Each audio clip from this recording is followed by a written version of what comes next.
The Secret Garden. Francis Hodgson Burnett. Previously, on The Secret Garden. Orphaned and forgotten in India, Mary Lennox was found alone, the only one left in a silent house. Now, she travels across the sea to England to live at Misselthwaite Manor, a gloomy estate ruled by an uncle she's never met, surrounded by locked rooms and endless moors. Lonely, unwanted, and far from home. Mary doesn't know it yet, but her story is only just beginning. Across the moor. She slept a long time, and when she awakened, Mrs. Medlock had bought a lunch basket at one of the stations, and they had some chicken and cold beef and bread and butter, and some hot tea. The rain seemed to be streaming down more heavily than ever, and everybody in the station wore wet and glistening waterproofs. The guard lighted the lamps in the carriage, and Mrs. Medlock cheered up very much over her tea and chicken and beef. She ate a great deal, and afterward fell asleep herself, and Mary sat and stared at her, and watched her fine bonnet slip on one side, until she herself fell asleep once more in the corner of the carriage, lulled by the splashing of the rain against the windows. It was quite dark when she awakened again. The train had stopped at a station, and Mrs. Medlock was shaking her. "You have had a sleep," she said. "It's time to open your eyes. We're at Thwaite Station, and we've got a long drive before us." Mary stood up and tried to keep her eyes open while Mrs. Medlock collected her parcels.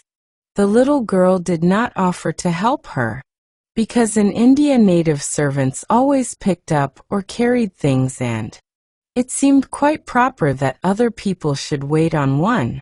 The station was a small one, and nobody but themselves seemed to be getting out of the train. The station master spoke to Mrs. Medlock in a rough, good-natured way, pronouncing his words in a queer, broad fashion, which Mary found out afterward was Yorkshire. "I see tha's got back," he said, "and tha's brought teach young un with thee."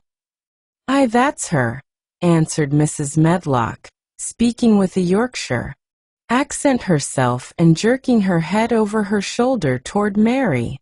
"How's thy missus?" "Well enow. Teach carriages waitin' outside for thee." A brougham stood on the road before the little outside platform. Mary saw that it was a smart carriage, and that it was a smart footman who helped her in. His long waterproof coat and the waterproof covering of his hat were shining and dripping with rain, as everything was, the burly station master included. When he shut the door, mounted the box with the coachman, and they drove off, the little girl found herself seated in a comfortably cushioned corner, but she was not inclined to go to sleep again. She sat and looked out of the window, curious to see something of the road over which she was being driven to the queer place Mrs. Medlock had spoken of. She was not at all a timid child, and she was not exactly frightened, but she felt that there was no knowing what might happen in a house with 100 rooms nearly all shut up, a house standing on the edge of a moor. "What is a moor?" she said suddenly to Mrs. Medlock. "Look out of the window in about 10 minutes and you'll see," the woman answered. "We've got to drive 5 miles across Moor before we get to the manor. You won't see much because it's a dark night, but you can see something." Mary asked no more questions but waited in the darkness of her corner, keeping her eyes on the window.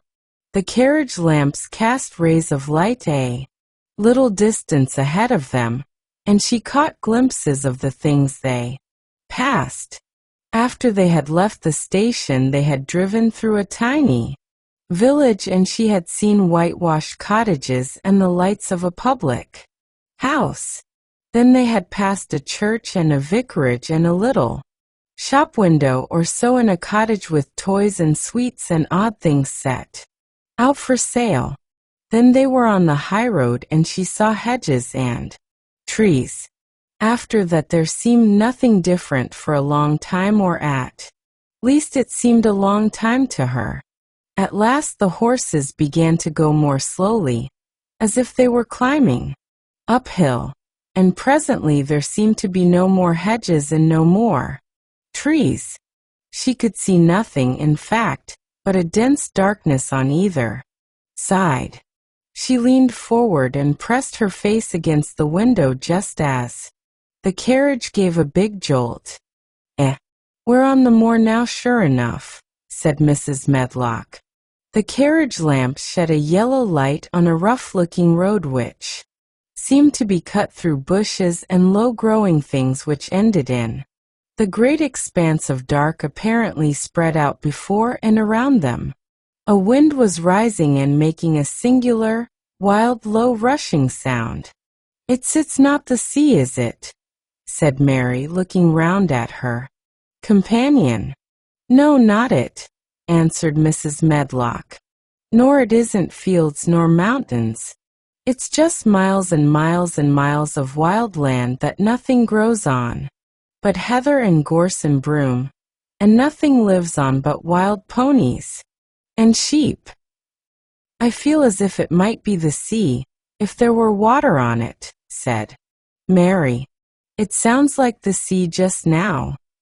"That's the wind blowing through the bushes," Mrs. Medlock said. "It's a wild, dreary enough place to my mind, though there's plenty that likes it, particularly when the heather's in bloom." On and on they drove through the darkness, and though the rain stopped, the wind rushed by and whistled and made strange sounds.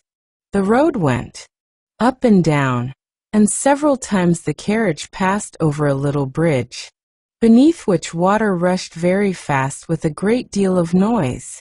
Mary felt as if the drive would never come to an end, and that the wide, bleak moor was a wide expanse of black ocean through which she was passing on a strip of dry land. "I don't like it," she said to herself. "I don't like it," and she pinched her thin lips more tightly together. The horses were climbing up a hilly piece of road when she first caught sight of a light. Mrs. Medlock saw it as soon as she did and drew a long sigh of relief. I am glad to see that bit o' light twinkling," she exclaimed. "It's the light in the lodge window. We shall get a good cup of tea after a bit at all events." It was after a bit, as she said, for when the carriage passed through the park gates there was still 2 miles of avenue to drive through, and the trees, which nearly met overhead, made it seem as if they were driving through a long dark vault. They drove out of the vault into a clear space and stopped before an immensely long but low-built house which seemed to ramble round a stone court. At first Mary thought that there were no lights at all in the windows, but as she got out of the carriage she saw that one room in a corner upstairs showed a dull glow. The entrance door was a huge one made of massive, curiously shaped panels of oak studded with big iron nails and bound with great iron bars. It opened into an enormous hall, which was so dimly lighted that the faces in the portraits on the walls and the figures in the suits of armor made Mary feel that she did not want to look at them. As she stood on the stone floor she looked a very small, odd little black figure, and she felt as small and lost and odd as she looked. A neat, thin old man stood near the manservant who opened the door for them. "You are to take her to her room," he said in a husky voice. "He doesn't want to see her. He's going to London in the morning." "Very well, Mr. Pitcher," Mrs. Medlock answered. "So long as I know What's expected of me, I can manage. What's expected of you, Mrs. Medlock? Mr. Pitcher said. Is that you? Make sure that he's not disturbed, and that he doesn't see what he doesn't want to see. And then Mary Lennox was led up a broad staircase and down a long corridor and up a short flight of steps and through another corridor and another, until a door opened in a wall, and she found herself in a room with a fire in it and a supper on a table. Mrs. Medlock said unceremoniously, "Well, here you are. This room and the next are where you'll live, Anne. You must keep to them. Don't you forget that." It was in this way Mistress Mary arrived at Misselthwaite Manor, and she had perhaps never felt quite so contrary in all her life. Close your eyes and believe. Tomorrow will shine brighter. Good night.